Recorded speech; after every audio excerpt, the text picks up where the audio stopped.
उल्हासनगर महापालिकेच्या महासभेत लाडकी विद्यार्थी योजनेवरून सत्ताधारी महायुतीत मोठा वाद उफाळून आला. शिवसेनेच्या महापौरांनी या योजनेची घोषणा करताना राष्ट्रवादी काँग्रेसच्या दिवंगत माजी आमदार ज्योती कलानी यांचे नाव योजनेला देण्याचा प्रस्ताव मांडला. मात्र या प्रस्तावाला भाजपाकडून तीव्र विरोध झाला. भाजपाचे गटनेते राजेश वदारिया यांनी या योजनेला समाजसुधारक सावित्रीबाई फुले यांचे नाव देण्याची ठाम मागणी केली. त्यांच्या मते शिक्षण क्षेत्रात मोठे योगदान असलेल्या सावित्रीबाई फुले यांचे नाव विद्यार्थिनीसाठी असलेल्या योजनेला अधिक योग्य ठरेल. दरम्यान शिवसेनेचे ज्येष्ठ नेते आणि नगरसेवक राजेंद्र चौधरी यांनी महापौरांचा प्रस्ताव योग्य असल्याचे सांगत महापौरांनी प्रस्ताव आणला असेल तर त्यांच्या निर्णयाचा आदर करून ज्योती कलानी यांचे नाव द्यायला हवे अशी भूमिका घेतली. यामुळे सभागृहात जोरदार खडाजंगी झाली. भाजपाने यावेळी स्पष्ट भूमिका घेत सावित्रीबाई फुले आणि ज्योती कलानी यांची तुलना होऊ शकत नाही असे सांगत प्रस्तावाला विरोध कायम ठेवला. तसेच महायुतीत असूनही योजनेच्या नावाबाबत भाजपाला विश्वासात घेतले गेले नसल्याचा आरोपही करण्यात आला. उपमहापौर आणि गटनेत्याला या निर्णयाची पूर्वकल्पना न दिल्याने नाराजी व्यक्त करण्यात आली. हकीकत ये है कि 25 मार्च 2026 को आयुक्त उल्लासनगर महानगर पालिका ने बजट पेश किया। 26 तारीख को छुट्टी थी। 27, 28, 29 3 दिन भारतीय जनता पार्टी, शिवसेना के सभी वरिष्ठ नगर सेवक, महापौर, उपमहापौर, दोनों गटनेता और सभी वरिष्ठ नगर सेवक ने बैठकर बजट के ऊपर चर्चा की।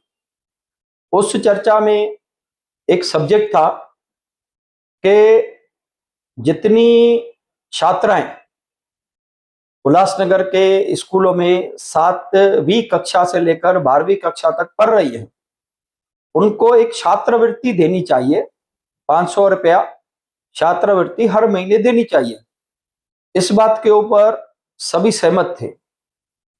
लेकिन जब भी शिवसेना के गटनेता और भारतीय जनता पार्टी के गटनेता ने बैठकर अपना भाषण बनाया और उस भाषण में कौन सी बात कौन सा गटनेता रखेगा, ऐसी आपस में चर्चा होने के बाद जब भी उस योजना को उन्होंने मतलब महापौर ने ऐसा सोचा होगा कि इसके ऊपर कुछ नाम देना चाहिए, तो वो नाम के लिए उनको भारतीय जनता पार्टी को सलाह करनी चाहिए थी। उनको कॉन्फिडेंस में, हमको कॉन्फिडेंस में लेना चाहिए था, जो कि उन्होंने नहीं किया। सभा चालू हो गई। जमनू पुरस्वानी जी बात कर रहे थे। उस समय पे राजेंद्र चौधरी ने मुझे एक मसौदा दिखाया कि महापौर ये पढ़ने वाली है, जिसमें मुझे समझ में आया कि हमको कॉन्फिडेंस में न लेके वो लोग कौन सा इसमें क्या करने वाले हैं। तो हमारा विचार ऐसा नहीं है। हमारा विचार ऐसा था कि इसमें क्रांति ज्योति सावित्रीबाई फुले जी का नाम इस योजना में देना चाहिए। उसका कारण यह है कि महाराष्ट्र में, पूरे भारत देश में क्रांति ज्योति सावित्रीबाई फुले पहली टीचर थी, महिला टीचर थी, जिन्होंने छात्राओं को पढ़ाया, उनकी पढ़ाने की शुरुआत की। इसके लिए उनका योगदान पूरे महाराष्ट्र में, पूरे भारत देश में सर्वोच्च है, सर्वोत्तम है। तो हमने इसके लिए सावित्रीबाई फुले का नाम जो है वहां पर प्रस्तावित किया।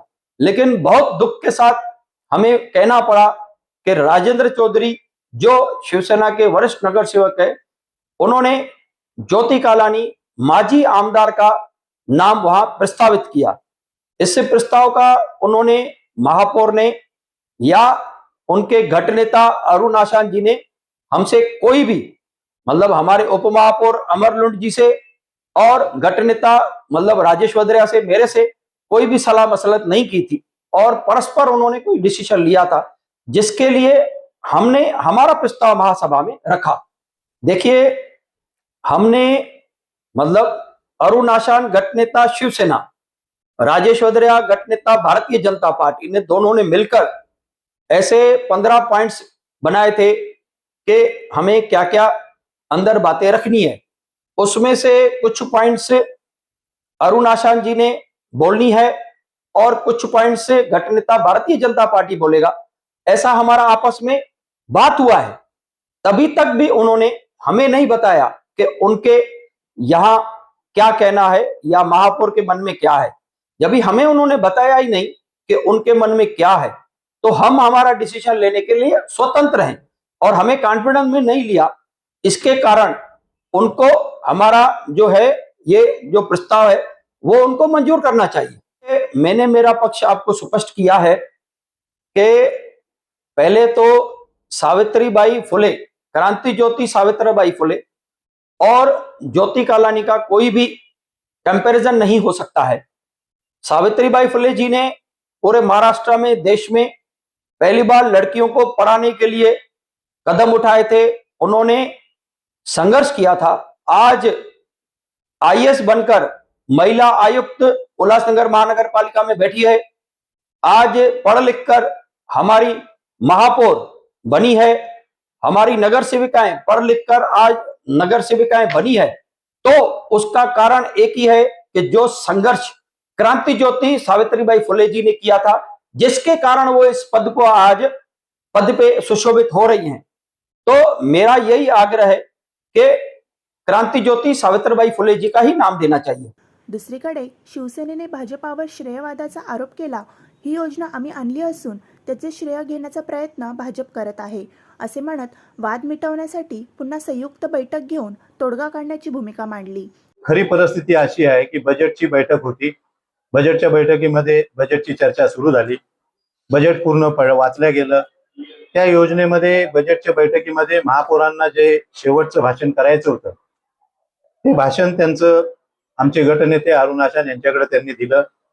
ते भाषण मी बघितलं आणि आमचे मित्रपक्ष असलेले बीजेपीचे गटनेते राजेश वद्रिया त्यांना सांगितलं अशी अशी योजना येते, या योजनेला असं असं नाव दिलं जातंय, तुमचं काय मत आहे?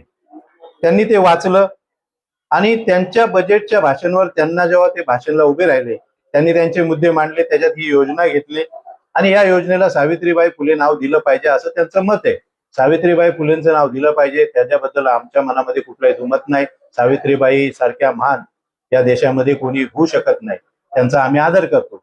परंतु त्यांनी कुठेतरी युतीमध्ये राहायचं, मग युतीमध्ये आपणच कसं मोठं आणि आम्ही केलं, भारतीय जनता पक्षाने केलं आणि आम्हीच करू शकतो हे दाखवण्याचा प्रयत्न त्यांनी केला. आणि मग त्यांनी केल्यावर त्यासाठी माझी विनंती होती त्यांना की महापौरांचं जर असं मत असेल किंवा महापौरांचा तो प्रस्ताव असेल तर तुम्ही स्वतः महापौरांचा आदर करून आपण त्या योजनेला ते नाव दिलं पाहिजे. ज्योती कालानी नगराध्यक्ष होत्या, महापौर होत्या, स्थायी समितीच्या सभापती होत्या, आमदार होत्या आणि या शहराच्या त्या महिला आमदार होत्या. त्यांनी खूप काही काळ काम केलं या शहरासाठी, थोडं बहुत त्यांचं योगदान आहे म्हणून त्यांचं नाव योजनेला देऊ. महापौरांनी आणलेला प्रस्ताव आहे आणि हे प्रस्तावाला जर नाव द्यायचं नसेल तर आपण एकदा एकत्र बसून चर्चा करू आणि युती म्हणून एकत्र निर्णय झाला पाहिजे, ही आमची भूमिका आहे. आजही आमची तशीच भूमिका आहे. पण त्यांनी तसं न करता विषय मतदानाला टाका, मतदानाला टाका, मतदान करा असं केलं आणि त्या विषयावर त्यांनी तो विषय मतदानाला टाकण्याचा हट्ट धरला आणि त्या हट्टामुळे थोडंसं आम्ही तो बजेट पास करायचा होता. तो बजेट अगर 30 तारखेलाच्या बैठकीमध्ये मंजूर झाला नसता तर आमचं पूर्ण वर्षाचं बजेटचा विषय तो कोलमडला असता आणि ते प्रथा चुकीची पडली असती, लोकांमध्ये मेसेज चुकीचा गेला असता. कायद्याचं पालन झालं पाहिजे म्हणून ती बैठक आम्ही त्या वेळी राष्ट्रगीत करून संपवली आणि ती संपवल्यानंतरही आजही आम्ही भारतीय जनता पक्ष आमच्या युतीमध्ये आहे, त्यांच्याबरोबर बसून चर्चा करून निर्णय घेण्याचा आमचा विचार पण आहे. योजना घ्यायची होती हे त्यांना माहित होतं, नाव कुठलं द्यायचं हे माहित नसेल, पण 2 तास अगोदर मी त्यांना हे पत्र मला दिसल्यावर, मला भेटल्यानंतर हे पत्र मी त्यांना ते वाचून दाखवलं. इसका क्या हे नाम देखो. त्यांनी काय केलं त्या विषयावर चर्चा न करता आमच्याशी काय केलं पाहिजे काय न करता चर्चा न करता काय केलं पाहिजे काय न करता त्यांनी आम्ही ही योजना कशी आणली आणि आम्ही लोकांना कसा न्याय देतो, आमच्यामुळे ही योजना आणली हे दाखवण्याचा प्रयत्न केला. ते चुकीचं आहे. युतीमध्ये काम करत असताना सगळ्यांनी एकत्र येऊन काम केलं पाहिजे आणि मीच काहीतरी करतो असं दाखवण्याचा प्रयत्न केला ते चुकीचं आहे. या संपूर्ण घडामोडीमुळे सत्तेत एकत्र असलेल्या शिवसेना भाजपातील अंतर्गत मतभेद चव्हाट्यावर आले आहेत. लाडकी विद्यार्थी योजनेचा उद्देश विद्यार्थिनींना प्रोत्साहन देण्याचा असला तरी नावाच्या मुद्द्यावरून राजकीय वाद निर्माण झाल्याने महायुतीतील समन्वयावर प्रश्नचिन्ह निर्माण झाले आहे.